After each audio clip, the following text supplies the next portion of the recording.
practicar el pecado es incompatible con la misión de Cristo. En 1 de Juan, capítulo 3, versículo 5 dice, y sabéis que Él apareció para quitar nuestros pecados, y no hay pecado en Él. O sea, Cristo vino para quitar nuestros pecados. Por ello, practicar el pecado es incompatible con la misión de Cristo. Por ello, el pecado no tiene lugar en la vida del creyente porque Cristo vino para quitar los pecados. Por ello, el creyente genuino conoce el mensaje verdadero del Evangelio. En 1 Timoteo 1, versículo 15, palabra fiel y digna de ser recibida por todos, que Cristo Jesús vino al mundo para salvar a los pecadores, de los cuales yo soy el primero. O en Lucas 19, 10, porque el Hijo del Hombre vino a buscar y a salvar lo que se había perdido. El creyente entiende que Cristo vino para quitar nuestros pecados.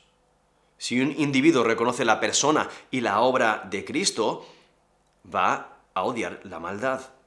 Es que el pecado es contrario a la misión de Jesucristo de quitar los pecados. Dios se opone al pecado y lo demostró al enviar a su Hijo. La manifestación del Hijo de Dios destaca su preexistencia. O sea, Dios Hijo se encarnó para quitar los pecados de la humanidad. Nos dice 1 Juan 4, versículo 10.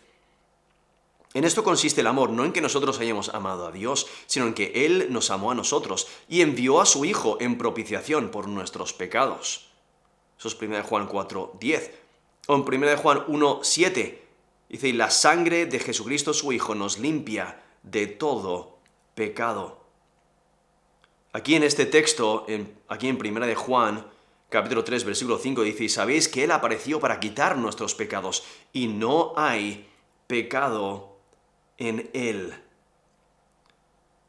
Aquí el apóstol Juan, él está interesado en la práctica del pecado, no tanto en la naturaleza pecaminosa del hombre. O sea, Cristo vino para quitar los pecados.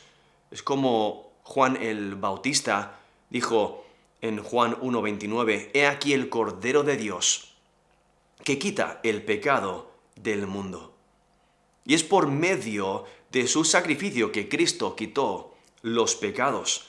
Como nos dice Efesios 1:7, en quien tenemos redención por su sangre, el perdón de pecados según las riquezas de su gracia.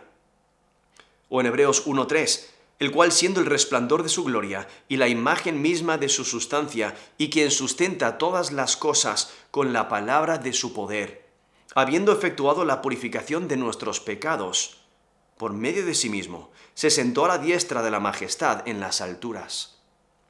Eso es Hebreos 1:3. O sea, es por medio del sacrificio de Cristo que Él obró el perdón de pecados, que Él quitó los pecados. Es que la eliminación del pecado en las vidas de los creyentes revela que la misión de Cristo fue eficaz. La eliminación completa del pecado aún queda en el futuro, pero el creyente persiste haciendo lo que es recto y cuando cae en pecado se arrepiente rápidamente. Es que la práctica persistente del pecado es contrario al propósito que Cristo tiene para los creyentes. La persona que profesa ser creyente, pero persiste en pecado, revela que no es un creyente genuino. El que persiste en pecado demuestra que está ciego espiritualmente y que menosprecia y rechaza los requisitos de Cristo. Y aquí el texto nos dice, aquí en 1 Juan 3:5, y no hay pecado en Él. O sea, Jesucristo, al no pecar, Él demuestra su oposición al pecado.